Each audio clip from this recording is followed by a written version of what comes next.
L'obligation pour les professionnels du B2C de mettre en place un dispositif de médiation de la consommation a été introduite par l'article L612 du Code de la consommation. Cet article dit précisément ceci. Tout consommateur a le droit de recourir gratuitement à un médiateur de la consommation en vue de la résolution amiable du litige qui l'oppose à un professionnel. À cet effet, le professionnel garantit au consommateur le recours effectif à un dispositif de médiation de la consommation.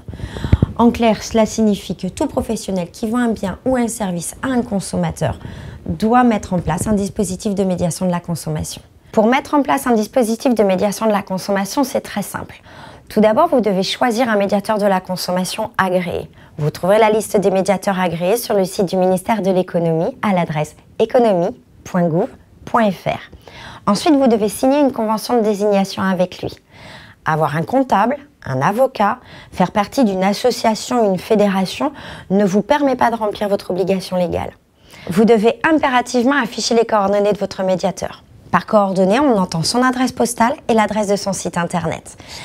Vous devez les inscrire sur tous les documents que vous remettez à votre consommateur. Donc, bon de commande, devis, facture, conditions générales de vente, bien entendu. Sur votre site internet si vous en possédez un. Et les coordonnées doivent être affichées sur votre lieu de vente ou de prestation de service. Tout comme vous devez avoir diverses assurances professionnelles, vol, incendie, vous avez l'obligation de mettre en place un dispositif de médiation de la consommation. Ce n'est pas facultatif, ce n'est pas un choix. Que vous ayez aucun litige en cours et que vous n'en ayez jamais eu par le passé. Le non-respect de cette obligation légale est passible d'une amende de 15 000 €. À bientôt!